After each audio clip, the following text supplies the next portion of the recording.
नमस्कार।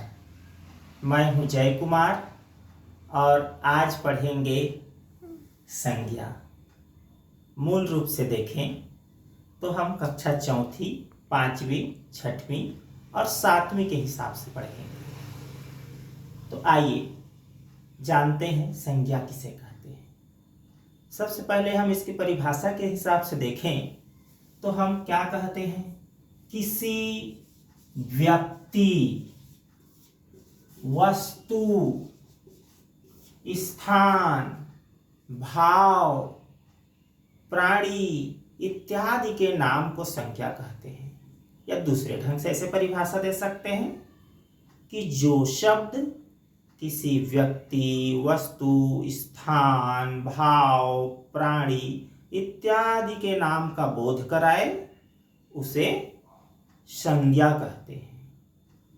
तो इतनी लंबी चौड़ी परिभाषा कई विद्यार्थियों को याद नहीं रह जाती, तो हम इसको छोटा कर देते हैं, छोटी परिभाषा कर देते हैं। अब मैं आपको बताऊंगा केवल 5 शब्दों की परिभाषा। कितने शब्दों की परिभाषा? 5। और वो है नाम को संज्ञा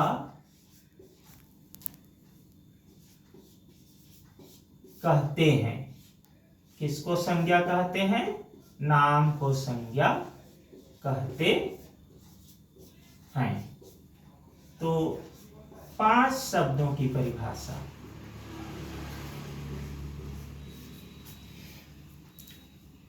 अब ये यहां आप जोड़ सकते हैं कि वो किसी व्यक्ति का नाम हो सकता है, वस्तु का नाम हो सकता है, भाव का नाम हो सकता है, स्थान का नाम हो सकता है, प्राणी का हो सकता है, देश का हो सकता है, शहर का हो सकता है, किसी भी का नाम। अब इतने में भी कोई परिभाषा नहीं हो और छोटी कर देते हैं परिभाषा को, छोटे रूप में देखते हैं तो नाम संज्ञा है। क्या संज्ञा है? नाम संज्ञा है। केवल 3 शब्दों की परिभाषा। और जो नहीं याद कर सकते वो कह सकते हैं संज्ञा बराबर नाम। बस 2 शब्दों की परिभाषा। किसको संज्ञा कहते हैं? नाम। एक तरह से जान जाए कि संज्ञा और नाम एक ही है। जो नाम का बोध कराए वह शब्द संज्ञा है। अब हम देखते हैं संज्ञा के भेद। बच्चों, संज्ञा के पूरी तरह से यदि देखें तो 5 भेद हैं, लेकिन हम 3 भेद को मुख्य रूप से जानते हैं। तो पहले 3 भेद पढ़ लेते हैं। तो संज्ञा के भेद में हम देखेंगे, सबसे पहले देख लेते हैं व्यक्तिवाचक संज्ञा। व्यक्तिवाचक कौन सा? व्यक्तिवाचक। दूसरा जातिवाचक संज्ञा और तीसरा भाववाचक संज्ञा। भाववाचक। व्यक्तिवाचक क्या है? जो शब्द किसी व्यक्ति के नाम, या ऐसा कहें किसी के व्यक्तिगत नाम, अंग्रेजी में कहें तो पर्सनल नेम का बोध कराए उसे हम व्यक्तिवाचक संज्ञा कहते हैं। जैसे हम कहेंगे राम, तो राम किसी एक व्यक्ति का नाम है तो व्यक्तिवाचक संज्ञा।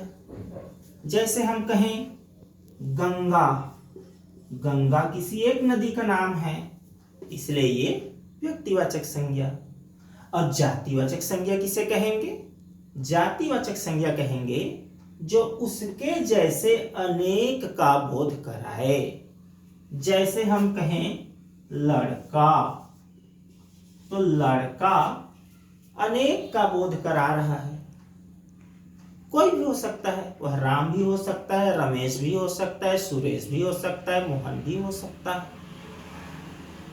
तो ये है जातिवाचक संज्ञा। अब हम एक और उदाहरण देख लेते हैं, जैसे नदी। नदी कहेंगे तो गंगा नदी भी हो सकती है, महानदी भी हो सकता है, यमुना नदी भी कह सकते हैं। तो नदी कई का बोध करा रहे हैं, तो यह है जातिवाचक संज्ञा। इन दोनों में 2-4 उदाहरणों के माध्यम से भेद जान लेते हैं, जैसे आपके लिए अभ्यास हो जाएगा। शहर कहूं तो जातिवाचक संज्ञा, दिल्ली कहूं तो व्यक्तिवाचक संज्ञा, हिमालय कहूं तो व्यक्तिवाचक संज्ञा, और पर्वत कहूं तो जातिवाचक। देश कहेंगे तो जातिवाचक, भारत कहें तो व्यक्तिवाचक, शहर कहें तो जातिवाचक, नागपुर कहें तो व्यक्तिवाचक। आप इस तरह से आसानी से समझ सकते हैं दोनों को। अब हम देखते हैं भाववाचक संज्ञा को। भाववाचक संज्ञा जिसको हम छू नहीं सकते, देखना मुश्किल है, अनुभव की चीज है, जो अनुभूति की चीज। तो देखते हैं, जैसे बुढ़ापा। बुढ़ापा भाववाचक संज्ञा। मिठास, मिठास भाववाचक संज्ञा। बचपन, बचपन भाववाचक संज्ञा। सुंदरता, सुंदरता भाववाचक संज्ञा। तो ये हो गया, आप संज्ञा देख रहे हैं, संज्ञा के भेद हो गए। संज्ञा के भेद और 2 भेद हम पढ़ते हैं, तो और 2 भेद में कौन कौन सा होगा आप जानते होंगे। और 2 भेद में हम देखेंगे समूहवाचक, कौन सा, समूहवाचक, और अगला कहेंगे पदार्थवाचक। पदार्थवाचक, इसी को द्रव्यवाचक भी कहते हैं, द्रव्यवाचक संज्ञा। द्रव्यवाचक और पदार्थवाचक यदि कहीं आए तो आपको भूलने की आवश्यकता नहीं है, दोनों एक ही है। समूहवाचक को पहले देखते हैं। समूहवाचक और जातिवाचक में यदि मैं अंतर बता दूं तो आप समूहवाचक और जातिवाचक को समझ ही जाएंगे और दोनों के भेद भी समझ जाएंगे। जातिवाचक आपने भी देखा है, हिमालय व्यक्तिवाचक और पर्वत जातिवाचक का आपने पढ़ा, तो पर्वत जातिवाचक है। अब समूहवाचक में देखें, समूहवाचक में देखते हैं मेला। मेला में बहुत सारे लोग होते हैं, मेला समूहवाचक संज्ञा है। और पर्वत जातिवाचक संज्ञा। कैसे? अब हम देखें कक्षा, कक्षा समूहवाचक संज्ञा है, और इसी को हम कह दें नदी, तो नदी जातिवाचक संज्ञा है। कैसे जाने दोनों में अंतर क्या है? ये इसमें भी बहुत सारे हैं, कक्षा में बहुत सारे बच्चे रहेंगे, नदी में बहुत सारी नदियां हैं, मेला में बहुत सारे लोग रहेंगे, पर्वत में बहुत सारे पर्वत होंगे। तो जिन चीजों को भगवान ने बनाया है, हमने नहीं बनाया, इंसान ने, या कह सकते हैं जो प्रकृति प्रदत्त है, कुदरत ने बनाया है, अपने आप है, वो जातिवाचक होंगे। गाय कहेंगे तो जातिवाचक, क्योंकि गाय को हम इंसान नहीं बनाते। मेला को हम आयोजित करते हैं, कक्षा को हम आयोजित करते हैं, सब लोग चले गए तो मेला नहीं रहेगा, लेकिन पर्वत रहेगा, नदी रहेगी। तो जो पहले से है, कुदरत ने बनाया या भगवान ने बनाया, वो जातिवाचक, और जो हमने बनाया, हमने आयोजित किया और हम उसको अलग अलग कर भी सकते हैं, वो समूहवाचक। अब देखते हैं द्रव्यवाचक या पदार्थवाचक। पदार्थवाचक संज्ञा उसे कहेंगे जो चीजों के नाम हो, तेल, मिट्टी, पानी, दूध, घी, सोना, चांदी, ये सब पदार्थ हैं। द्रव्य है, चीज है, अंग्रेजी में इसे कहें तो मटेरियल नाम। तो ये हो गया। अब आपको एक और बड़ी बात बताऊं कि ये दोनों ही यदि आए और तीन भेद में ही जानना रहे तो सब जातिवाचक में समा जाएंगे। जातिवाचक के भीतर ये दोनों समूहवाचक और पदार्थवाचक, केवल तीन भेद पढ़े तो, और पांच भेद पढ़ेंगे तो आप जानेंगे। अब दो तीन चीजें और जानते हैं, उसके बाद संज्ञा आपका कंप्लीट हो जाएगा, पूर्ण हो जाएगा। तो क्या जानेंगे? अभी आप देखें पांच भेद। अब आपको लगेगा कि व्यक्तिवाचक संज्ञा है, लेकिन वो व्यक्तिवाचक संज्ञा नहीं होगा। जैसे जयचंद शब्द है व्यक्तिवाचक संज्ञा, लेकिन हम इसको बहुवचन कर दें जयचंदों, तो ये हो जाएगा जातिवाचक संज्ञा। जातिवाचक क्यों? इसको हम ऐसे देख लें, उदाहरण के तौर पर आजकल देश में जयचंदों की कमी नहीं है।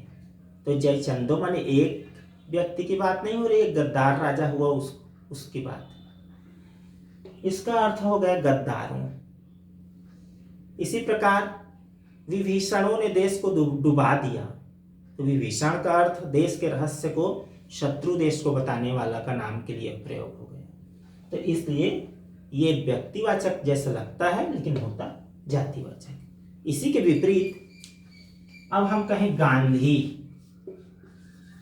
गांधी तो आपको जातिवाचक लगेगा। कोई भी महात्मा गांधी, इंदिरा गांधी, राजीव गांधी या और कोई भी गांधी हो सकता है, जातिवाचक। लेकिन गांधी ने आजादी दिलाई ऐसा कहेंगे